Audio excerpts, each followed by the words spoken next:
Alrighty, guys, welcome to this episode of Not Your Father's Stocks. So I'm going to start us off today about something kind of like a transformational change, like something I'm just doing to get better.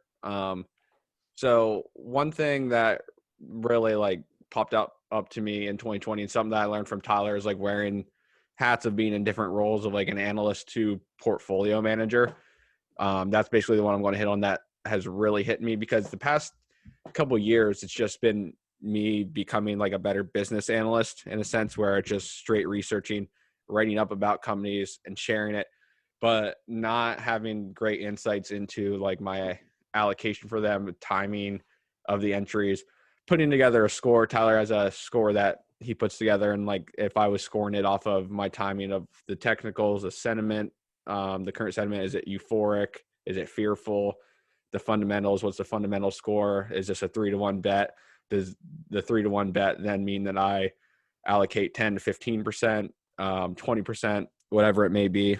So basically, I've been rereading back through The Intelligent Investor, and it just basically, it's easy in this market right now to, I owned PSNL, Personalis, which is a genomic sequencing company, and I understand the basis of the business and the cloud part of it.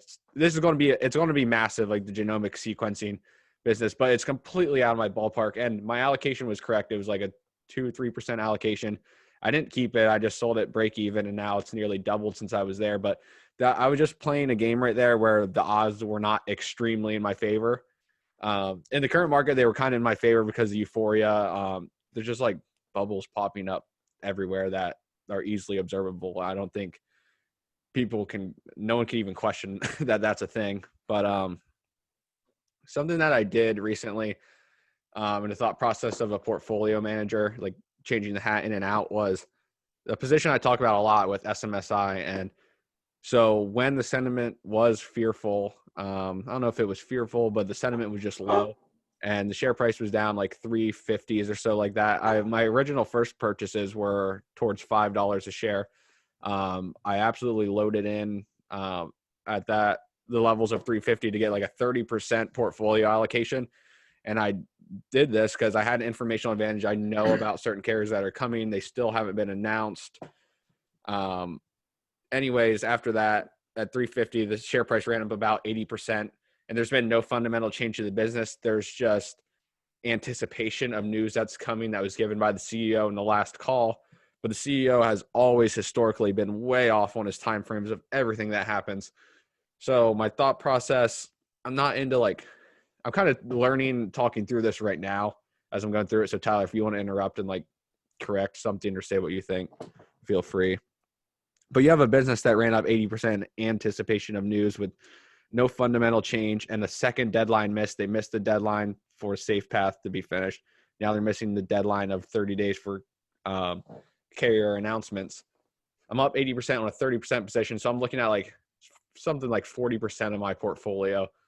And it's just a stepping back in the part of like a zoom out analysis. Like zoom in is little how I think about being an analyst, zooming in down to the unit economics, then zooming out, looking at my portfolio and just as a portfolio manager, making just objective, logical decisions. I think it was an objective and logical decision to say this is 40% of my portfolio and they missed a second deadline.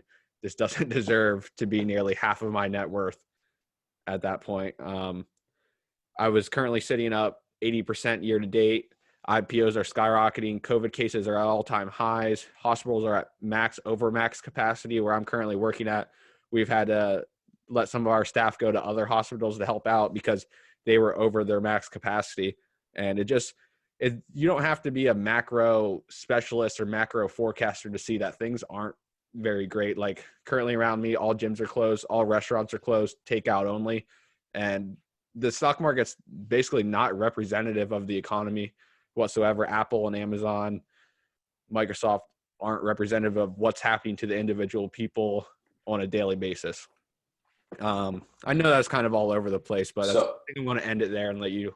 Yeah, I'm going to jump in here. And I think that I care a lot about the psychology of the investor. And I think when, like you're saying, we're having to navigate ships around in a market environment that doesn't really seem to make much sense. Now, I had been kind of hinting that I thought COVID was pretty brutal. And I was really looking to, when the market bounced probably up in, I want to say it was around May, I'm fucking ready to slam this stuff short. I'm waiting for that bounce intentionally, right? You don't want to be, you got Chaser Joe, who is like that average idiot right now, is chasing the stocks higher. He's just, he's Chaser Joe. That is the profile of the investor buying right now, is just guy's chasing. It's just blatantly obvious that he is kind of chasing something. We don't want to be, top tick Tony, which is like the guy that just is shorting because we're hitting all-time highs, because he gets ran over too. So when you really want to short something, you really want to see, okay, gets washed out. When it bounces back, the first bounce is always the biggest. You want to short that big bounce back. I did that. I got rolled over on every short that I put on. That was not a small cap. I'm talking like Carvana, Wayfair. I had multiple stocks that I just got trampled on. And I quickly, I short sell with a stop loss. And I got stopped out like 2 times on each of these stocks. And I only get 3 times really. And I was kind of sitting there saying, well, this isn't right. This is not going according to plan. I was wrong, right? This was not, I'm not thinking right. This is going higher, and it's pretty evident. And this was like all the way when the SPY was back at like 300. It was like back into the 300s, or like, next stop was 330 is what I am remembering. And there was no stopping this market. Like, the market wants to go higher. I don't even know. I think the SPY is at like 370 right now. I don't look at the market. I don't look at SPY or anything like that ever. So it's like what I to me. do, and I do this when I fill out my fundamental analysis sheet. At the very top of it, I take the price of the stock, and then I measure it to an index. So I usually use the S&P.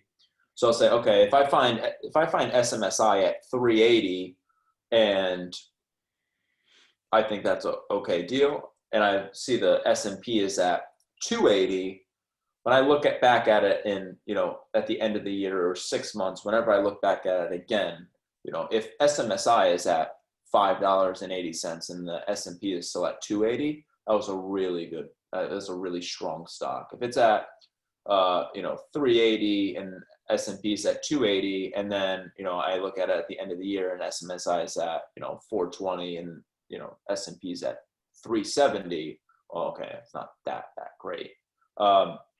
So I do always, every time I grade a stock, I want to know what was the S&P at when I was looking at this stock. Because if I'm looking at it back in March, everything was cheap.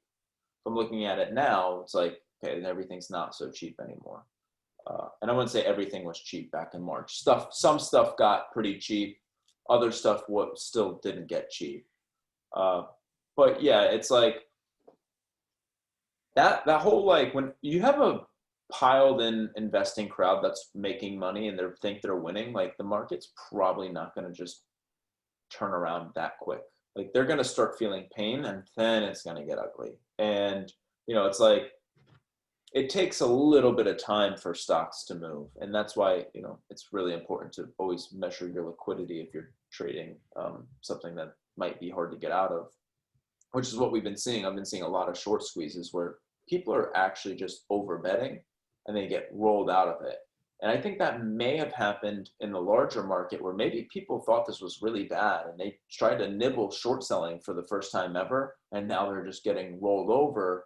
And now where are you? If you tried short selling, right, like you had mentioned, you put a hedge on and you did it at the complete wrong time. Well, how many other people are making that same mistake?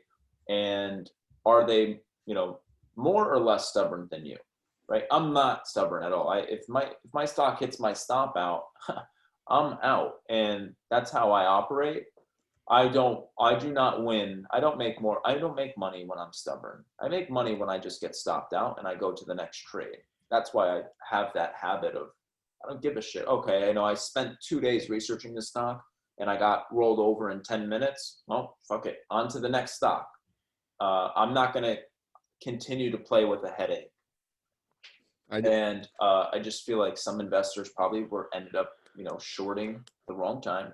Then they had a cover, and then the market kept going higher, and they're sitting there thinking, shit, I got to get long. I'm 50% cash, and I don't know what I'm doing, and, you're screwed, right? Now you missed the move. You don't want to miss the moves. You want to be on the opposite side of all of these moves. Like, if everyone is buying, I really am trying to sell. I'm selling. When everyone is selling, I am buying. Like, I am doing the opposite of most people, and I want to be that way. I want to give someone my idea and them say, oh, that sucks. I don't like it at all. No one likes my stock picks. That's good. Like, great. I don't care. I want those people will turn into buyers, or that crowd of that's not a good idea will soon turn into, oh, this is not that bad of an idea, to, oh my God, I got to buy this now. Like 100%, that 200% later. Yeah, it's just like how people, it's like the human behavior is predictable on some setups. And that's another thing that I wrote down immediately. Well, first off, I wrote down, trade idea generation is, I think it's actually one of the most discounted parts of investing. Like, generating ideas is very important. And if you know where to look, you have a huge edge over your peers. And it doesn't matter how great of a business analyst you are if you don't know where to find cheap businesses or how to find them or whatever you're looking for. And if you do know all the really good fishing spots, you will never go hungry. I'm telling you firsthand, like, I have fishing spots and I get fed by them because they're really reliable, and I love knowing where to fish, and I love the game of coming up with my own ideas just to see if I'm right or wrong. And another thing about generating your own ideas is, once you generate the idea, if you're the one, behind the idea, then you kind of have the tailwind of everyone else saying, oh yeah, this is a good idea too, and then piling on behind you. But the one thing that I really thought was important is, like, technicals. I see so many investors just bash technicals. I bash them too, because the way some people use them, right? There are people that just use technicals, and that is truly the dumbest thing I think you can ever do. They're worthless to me. Like, from my strategy, if the 200-day moving average, that's it. That's all. Because so many people that might be all you need. Well, it only matters because so many. It really doesn't matter. Like, it just, like, money, like, doesn't really mean anything. We just, like, put meaning behind it.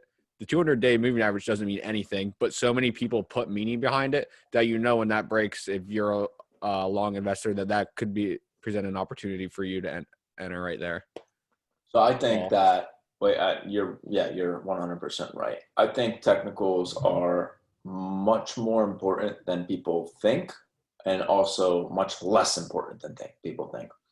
If you are investing only based on technicals, I think you are an absolute moron, and you will not do good. You're overweighing your strategy, basically. Now, if you have a good fundamental business and you're now in position, the chart tells you, in a sense, how other players are playing in that particular stock. If the stock has a hard time going under 3, and let's just say cash per share is at 3, it's very likely that you're not the only person prepared to bet at that price. And then when the stock gets to 5, and you see that 5 just kind of never gets broken out of, That just means those people buying at 3 are also selling at 5. That happens. And when you play a smaller float stock with a lot of volatility or a large range, you can see that happen over time where it's like, and then you obviously get these chart patterns that people think are, predictable on every stock, but it's really about what are the fundamentals saying, and then you go to the technicals, and the technicals are important. Like, I would not discount them fully, but you cannot just rely on them as an investing strategy. Well, You I do know not know your value when you are just looking at technicals. I know guys playing in small micro caps that can absolutely juke out technical traders with 2% of their account in the first place too. These technical traders are mostly, I mean, if you're like talking about like, I don't personally know anyone that is a good money manager that does not use fundamental analysis. You do not know Simply the put. value of your hand that you're holding. You are a gambler. Every stock has a value. The goal is to buy these undervalued companies and sell them at value or above value or whatever. If you're not even considering what the value is and you're trying to play the game, you're purely gambling. You're just throwing money into a slot machine and hoping for the best. I don't play investing like that. I play investing strategically. When I put together a trade, I'm very conscious about, okay, what is the value here? What's the value of my bet? And how likely on a technical level am I going to get stopped out? Well, if there's someone buying at 3 for the last 6 months, I don't think they're going to, stop showing up tomorrow or whatever, especially when I start showing up, or, if the catalyst is getting basically a lot closer, I don't think they're selling, into that catalyst that they've been waiting for 3 years for. They're waiting for that catalyst to hit. So they're probably still buying up until that catalyst. If the price is good, why are you going to stop betting? So I want to know like where these guys are and what they're saying, and the chart helps you understand that. It helps you. People are buying at $3 a share, right? There's That good was value there. the story with me and SMSI over the last year and a half. Perfectly put, basically. And then if we step back to like wearing the hat of like a portfolio manager and stuff, everybody knows, especially the guys in Augury, they know that I'm a macro hater. There's just, I don't Bottom see up. how, yeah, well, I just have no idea how anyone could ever predict an entire market movement. Like it's so complex. It's so dynamic. There's so many variables that one variable could pop off that no one could foresee. And that's it. So like, I have like no macro perspective basically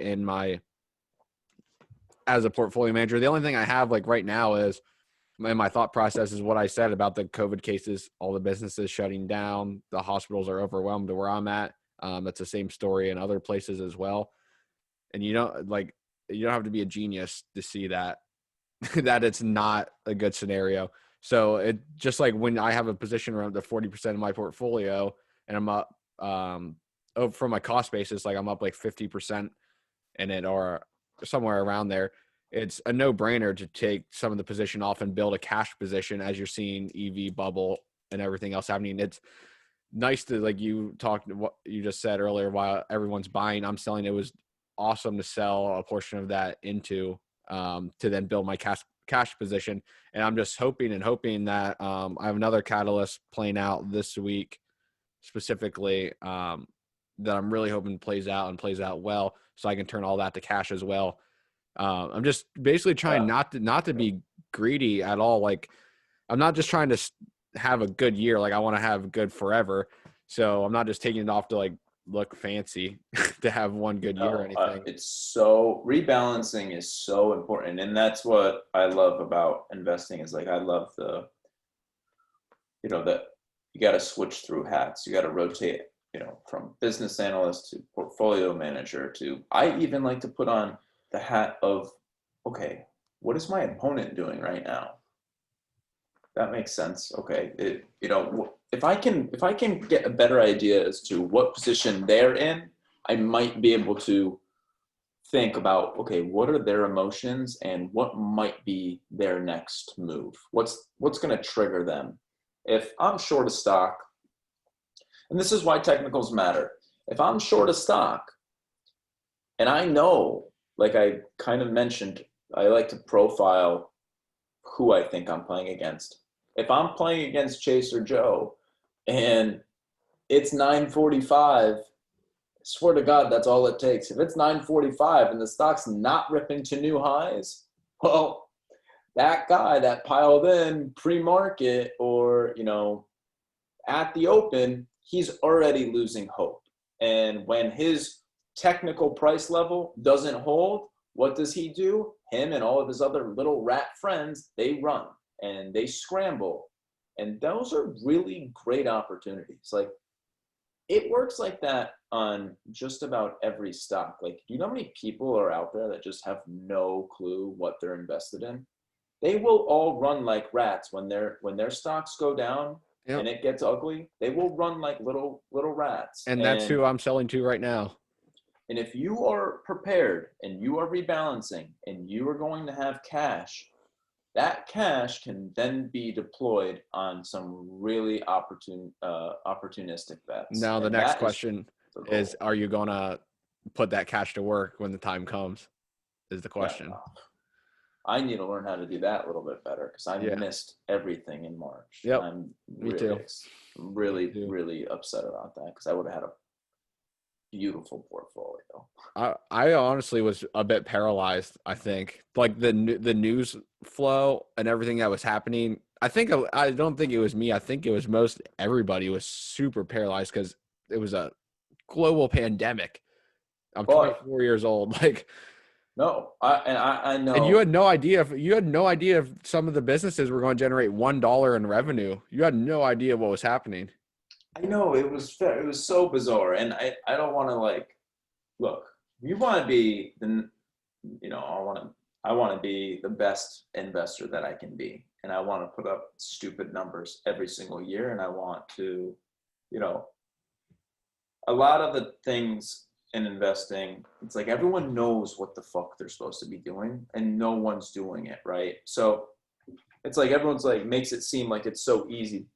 I listen to podcasts of people talk about it, and it's really not that easy. It's not that easy to sit here and look coronavirus dead in the eye and basically say, hey, fuck you, I'm buying right now, right? Like, I couldn't do that. In March, I didn't do that. It was a huge mistake by me. There were some stocks that I, were like, oh, okay, this might be a good opportunity, but I didn't pull the trigger. I was like paralyzed, like kind of similar to you. And if that situation comes again, I want to be more prepared. And the way I've kind of been approaching that to make sure that I am more prepared is like, now, beforehand, I used to go through all of these companies and build like a little research library, like a little filing cabinet, basically, of all these stocks. They're not organized yet, but I'm going to hopefully try to get this going in 2021, where I want to know my best opportunities at any point in time. I want to go walk over to my filing cabinet and know exactly what stocks I should be looking at. When I was in March, I was playing catch up. I was researching every airline. I was researching every restaurant. I was researching all the hotels and shit. I don't want to be playing that game. Everything got cheap in March. I didn't have to look at any one industry. I could have focused exactly on I went back and looked at some of the stocks that I liked. They all were cheap, and they all are up huge. Most of the stocks that I was too scared to buy are up like over 300%. And yeah, me too. Do you know how much money that is just sitting there that I missed out on? Like it kind of keeps you up at night knowing like, dude, why the fuck were you not showing up? Like, what were you doing? No, you know what I think? You know how we were on Michael's?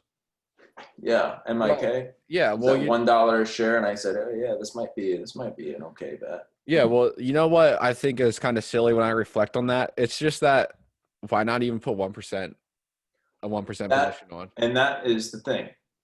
When this is what you need to trust in, and this is what I'm Like going to do. 1%, like This is what I'm going to would be do. 10% now. This is what I'm going to do differently going forward. When you come across these situations, you don't know what's going to happen. But Michael's is a good example. I think like Build-A-Bear is a semi-good example. Cracker Barrel is a little bit more difficult because we didn't know if they're going to have, we didn't know what the top line was going to look like there Still at don't all. know. Yeah, and I don't know what it's trading at, but I mean, I love the business. I think it's a phenomenal business, but it's not phenomenal if no one is showing up to eat there because they're not allowed. And that was something that kind of tripped me up, and I couldn't pull the trigger. Like I was on It's hard to look around that. the day that it really panicked is the day that I wanted to buy it, right? It was the cheapest. I would have literally basically bottom ticked this thing, but I couldn't pull the trigger. But what I think needs to be done for myself, what I know what I need to do is next time around when everything gets that cheap again, I need to think clearly in what I know, right? And what I know is if Michael's is trading at 1 and the upside is 5, okay, my downside is only can only be 1, right? My bet has good value. It only needs a 10% or let's say like a 25% chance for me to throw a couple percentage points on there. In my expected value, I have edge in that bet. I need to trust in that value, in the expected value versus trying to guess at what the business is going to do. That business, Michael's is a little bit hard because that was a situation where like if I remember it correctly, the balance sheet was pretty ugly It and looked like they're gonna have to keep funding with more debt. yeah, it wasn't pretty. But like you could kind of see a way if they do make it out where that is a big play. And I think David T is the same way, where it's like the balance sheet's ugly as shit, but these guys are They gonna don't have debt though, so it's not as bad. these guys should make some money.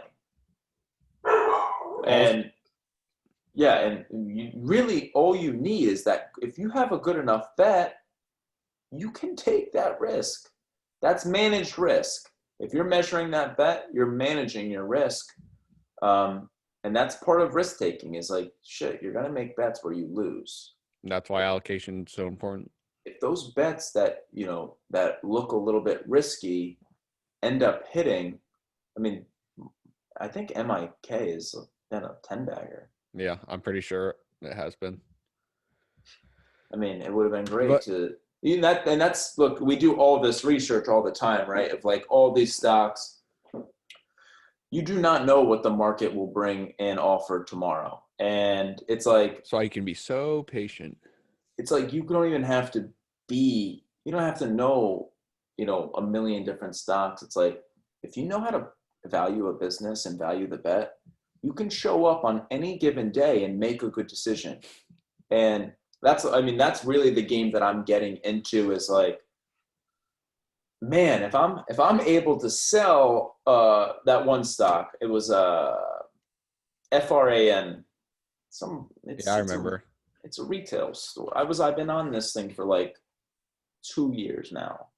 I in 2018, I think it popped one time, and I told everyone in the chat, I said, this thing is absolute trash. Like, I don't know what someone liked it, and I said, I don't know what you see here. This thing is like basically already dead. I think anyone I'm not that investing, familiar with it. I just remember the symbol.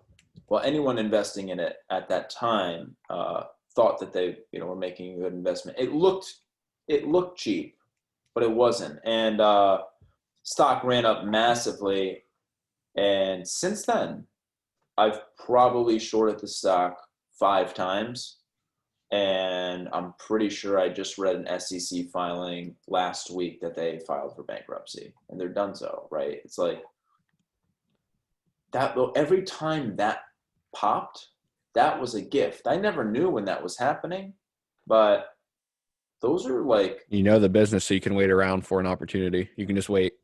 I You was just sit like, that's a there cool, for and months, years. I firmly believe that if you really wanted to get rich in investing, everyone wants to go find the best company in the world. And you may be able to find the best company in the world and bet all of your money into it and hit an absolute home run and live happily ever after. Probably not. It's very unlikely that that happened, but I would bet that just about every person could sit here and find 15 to 20 absolute dog shit businesses, and every time that they popped, they shorted in them with the right amount of size. And I guarantee you, those people that know 25 businesses or 20 terrible, absolutely awful businesses, and they sit here and they wake up and they don't do anything. And only when those, let's say those stocks pop 200% or more, then enter the position. I can guarantee you those investors will have pretty good returns compared to, anyone else. I've been doing this, so like I know like it works. That's why I'm saying it. But it's like amazing to me that I've basically taken majority. I have a lot of stocks now, but back in the day, like I only had like 20 to 30 stocks that I really knew were terrible, and I just watched them. And when they, you got to be patient, but like okay, once they go up a ton, like they ain't going up much more. Like trees don't even grow to the sky. Weeds don't grow, past your ankles in the grand scheme of things. Like these things were absolute trash, and anybody can find them and play them the right way or similar to how I played them and make money. The only issue with short selling though is I would happily partake, but you have to be at your desk during the week, during the daytime, and most it's not doable for most people.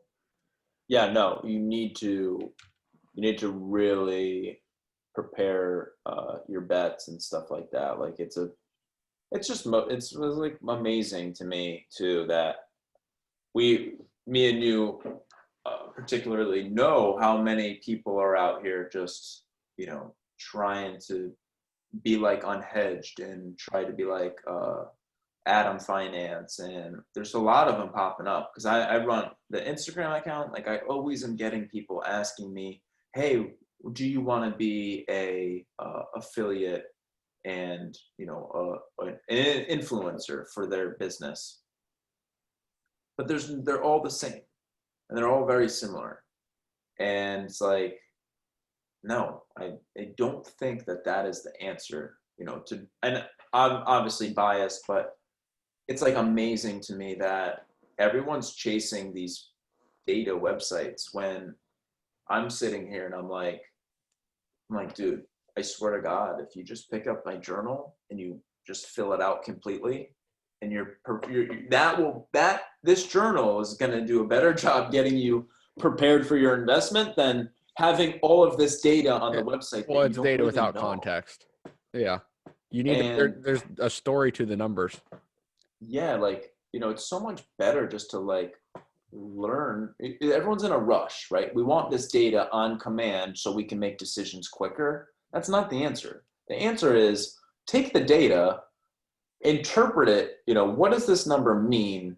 And what are we looking at here? This journal like helps you. I fill out every business that I do. I fill it out hand by hand. I write down the cash with a pencil on a paper. I know how much cash that business has. When you do the whole business, I do cash, current assets, total life. I do everything. Cash flow. I literally institutional ownership. I know everything. I learn about the business so well. And then you say, oh, wow, this business has good cash flow. Let me see what they're doing. You go on the website and you're like, look at the website. It's fucking beautiful. Oh, they got 5-star reviews. No wonder this business is pretty good. And in the opposite way too, it's like, I go through the companies all the time and I'm always like, I look for the bad ones. And it's like, go to the website. No wonder why it's not making any money. You click a link and nothing works, or you message email IR and they don't message you back ever. And it's like, who is actually buying this company? Someone that has no clue what they're buying. They don't know how to say what's a good business or what's a bad business. And that's a terrible way to go about investing. Let's hit back on rebalancing quick before we wrap up here. So I was kind of talking about SMSI and taking it from 40%. I didn't say exactly like what my reduction in position sizing was. So I took it from 40 to 25%. And we were talking about the market euphoria and bubbles popping up. But what that does is I still have a 25% position, and I increased my cash position by 15%. My overall cash position is like 33% or whatever. So a 33% cash position was still a 25% allocation to one of my favorite positions. I'm just feel positioned well for if the market wants to go up and people want to keep buying it up. I'll have great returns. Absolutely great. On a 25% position, great. I've already locked in some profits, and now I've increased my cash position by 15%. So now if the market wants to go down and SMSI wants to go back to 350 before any catalysts are announced, awesome. Great. I'll just put it back on. When I want to try to size in. I want to obviously try to get big bets off. And I generally like to, if you look at my allocation strategy, it's like 6%, 12%, 18%. I did it that way because it was easy for me to visualize how to take off. Okay, I'm taking off. That 6% position is now 12%. I can cut 1/3 of my position. And that, it's so simple to rebalance. And a lot of people try to just like sell in entirely or buy entirely. If you kind of like, I like to kind of think about it this way when I'm trading is like, okay, if I have I got my poker chips sitting in front of me, never would I just say, oh, all in on SMSI. Like that would never happen. But I might go look at, I have investable ideas. Like I have a pile of them that I think are good ideas. Like I thought David Tees was a good idea. Like I would not have been afraid to invest in that. When you get your chips, it's like, I like to visualize every position. Like if I got my chips on all on bets right now, like the ICCs, I got a lot of that shit. Like I got a big stack there. When that pops up to 10, that stack is going to double. So now I'm going to be looking at a ton of chips. You want to lock some of that stuff in. That's what I'm doing with DTA too. Yeah, you want to, and I do it. And that's the kind of the thing too, is like when I say like, okay, I look for stocks that are going to double or triple. It's just because like I rebalance on a double and I rebalance on a triple. Like that's almost like my new rule. When I had tandem, it's different, and this is why I really believe that conviction comes in, it doesn't come in the buying, it comes in holding that sucker. You really got conviction in a stock, and your chips are growing and growing and growing, and you don't fucking take that shit off. That means you have like pretty big balls, and you are, you got conviction. You don't want to have conviction and, oh my God, stock's down 50% and, I'm adding. That's not conviction. That's martingale betting. You want to be showing your conviction when that thing is running and you're saying, let's see, market. I'm not selling. How much do you want to pay? I'm only taking this price. That's where I think the conviction really, really comes in. And that's another thing about if you look at your portfolio kind of in terms of poker chips, it's like, okay, I got a 6% position on SMSI at 4. If it goes down to 3, yeah, I'm gonna do I'll do a double position there, and I'll have a 12% position. I like that bet. Like if I'm down 30% on a 6% position, okay, who gives a shit? Like it's not that big of a deal. Mm-hmm.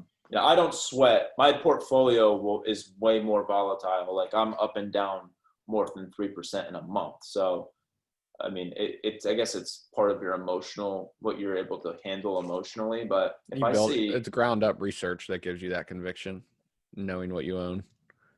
yeah, and then when you're right, it's like a lot of things. It's like when you're right, just you gotta just be right. I Don't be had scared to be right. I had a massive position in SMSI, like one of the biggest positions from a cash amount that I ever had, and I was negative 30% in it for like 3 months.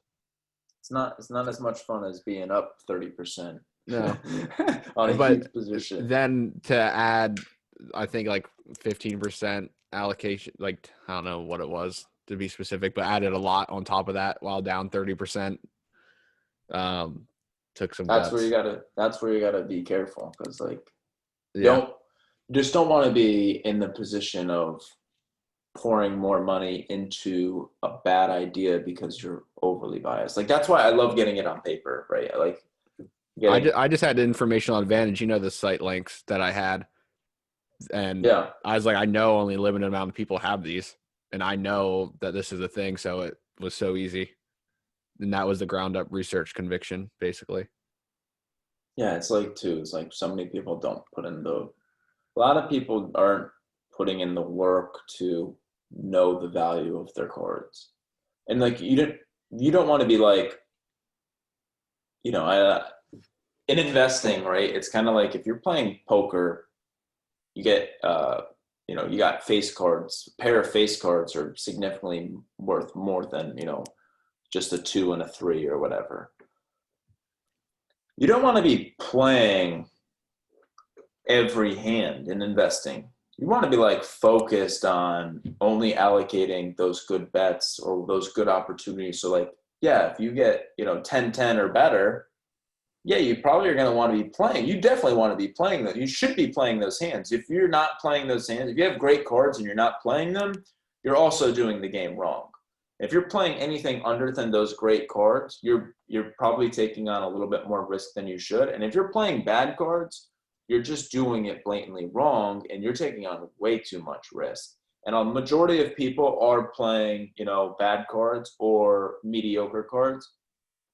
The best way to kind of build up the, I don't want to say, or like, put in the work or whatever, but to have the mentality to bet big is to put in the work. Like it's so funny. It's like I have trouble going or betting, 12% or more, or 12 to 18% on an idea that I'm not fully researched. Like I don't know everything about what I think is important.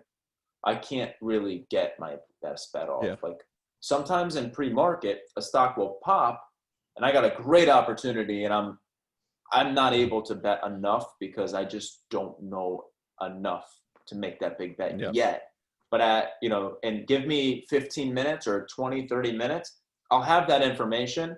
But by that time, sometimes the price is already gone and I'm not getting that, that the same value.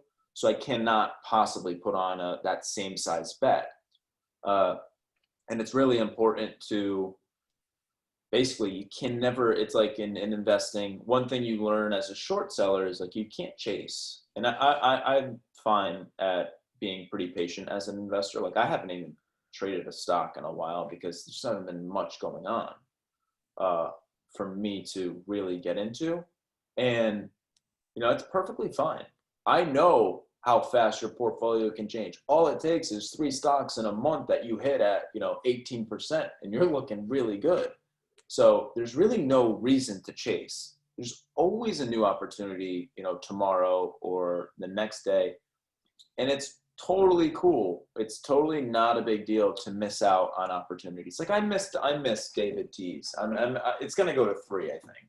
Yeah. I missed GameStop. I missed this shit that I know is probably, these are good bets that I know I should be taking because I got way too much cash on the sideline. I'm not managing my portfolio, as good as I can. But am I out of position to capitalize on something huge? No. And that's something that is worth its weight. Because if a tandem does come around tomorrow or something comes around tomorrow and I know a really good opportunity when I see one, like that stock that Al brought to us, in the presentation is like, if I saw that sitting at $5 a share, that looks like a stock that I would probably pour 20% in. Like, I wouldn't even need more than a day to think about it. Like, All you need is that presentation. I That's it. really like that business. I really like those numbers. Like, I don't see numbers at those size market caps trading at that valuation with those stats. Like, that's a good one. I thought Cracker Barrel was like that at 55. Like, holy shit, look at these numbers that this business has the potential to put up, and I'm getting it at this price. Those are great bets. Like, I tell a lot of people this. It's like, if you came to me again with Cracker Barrel at $50 a share, and it was, I don't know, like, no issue of COVID being a 3-year thing. I mean, there's a good shot that at the right price on that particular business, I would be betting huge. Like, I would be betting like 30-40%, because those numbers, those stats that business puts up year and year again, they don't trade that cheap very often. So when that opportunity comes, I don't care if I'm down for 3 years on that, and I am down 50% on, a 40% position. Yeah, does that suck? Sure, but I know if I'm watching that business isn't going anywhere. It's been around since 1982. It outperformed Berkshire Hathaway over that time frame. That is a phenomenal business. Amazing. If they clean up, like, they got some, like, don't keep in mind, like, I don't want to say everything is great about this business. I don't know everything about the corporate cultures or any of that stuff, and I know there's some questions in the company's past, but I mean, in terms of, like, if I'm buying a baseball player that puts up 40 stolen bases, 40 home runs, and 120 RBIs every single year, and I can buy that guy for like a really cheap contract, I'm jumping on him. Oh my God, maybe he's got, like, I don't know, maybe he's got something wrong with him, like he throws funny, like that. Have you ever seen the movie Moneyball? Yeah. It's really great where there's a part in the movie where they go in and they talk to these players that, like, the one guy throws sidearm. He throws, like, I just watched it underhand. like a month ago. So the other guy, like, can't throw. Like, they find value in all these things, like, where people are like, oh, we can't get that because of this reason. And they're like, shit, yeah, let's go buy that. Like, that's how investing works too. Mm-hmm. It's like, yeah, it's like you can find, like, good stuff that just has maybe one little nicker to it, or, something that people don't like, and all that stuff that people don't like, they'll forget. Like, Facebook is a good example, because a few years ago, it got really, really cheap and everyone hated it. And then it came out of everyone hating it and everyone liked it. And now it's, like, kind of back into I was there for that cycle of, like, good, bad, good, bad. That stuff can make you money. When the market gets like I that owned on Facebook during that. Yeah, it's like, I love investing. There's so many variables, like, so many ways, so many considerations. It's like, it's definitely not an easy game, but I'm telling most people, if you sit there patiently and you sit there like me every day with a little notebook, and you don't go in there with any expectations, and you just see what is available, what is the market going to offer me today, and you really look, you got to sit here and kind of just read and look through a lot of stuff. But man, you find good deals. That comes with experience, because I'm 4 years in now, and you don't realize, you read about patience and hear about patience. But then, so I've had enough times, like 2018 COVID and stuff, to realize that you can find these businesses. Like, we've just been talking about this, but you can get them at the price that they were at 4 years ago when you first started. And but you don't know that when you first start. Like, when you first start and there's something you want to own, you see it's up 5% on the day. Oh shit, damn it, it's over. We can never buy this now. Like, that's kind of like the thought process when you first are, like, looking at a screen. It's one thing that I've noticed too is, like, I've missed so many stocks, and it's okay. It's totally okay. I had to make a rule for myself is like, it is totally okay to, one, it's totally cool to have a quiet portfolio. I run a quiet portfolio. Like that should be the name of my portfolio. It is the quiet portfolio because it's just a lot of cash in there. It's not doing anything. It is mostly quiet unless I'm really hungry and I'm short selling is like the only thing I do. I don't buy a lot of stocks because in my opinion, buying stocks is very difficult. You got to really be patient, be totally cool with not getting any return for 4 years. Don't expect anything from the market. Just a lot of It's people, always a oh my longer God. time frame than expected. Always. Yeah, longer. everyone walks into the market like, oh my God, this is a fucking great idea. I got to get into it.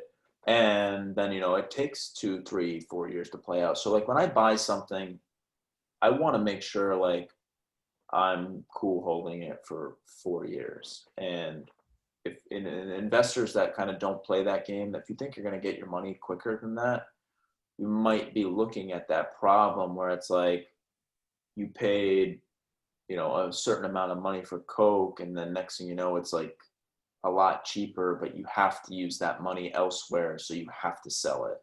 And I hold a lot of cash for that reason specifically. It's like, I'm a young kid too. It's like, I never know when I'm going to need, some cash. Like I want to have, cushion, and I don't want to have to ever be in the position where it's like, shit, I gotta sell off, ICCC. Like that would be a bitch because there's no liquidity there.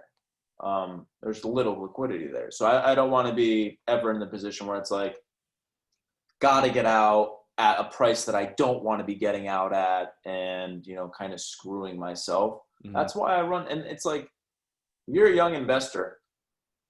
Who gives a shit if you're sitting on a little bit more cash than everyone else? You're going to be okay. If you're allocating the right way. And you only need 10% bet to double, and you do have a 10% year. That's fine. I mean, I don't want a lot more than 10% a year, but take a 15% position and doubles, and the whole time you're 85% cash.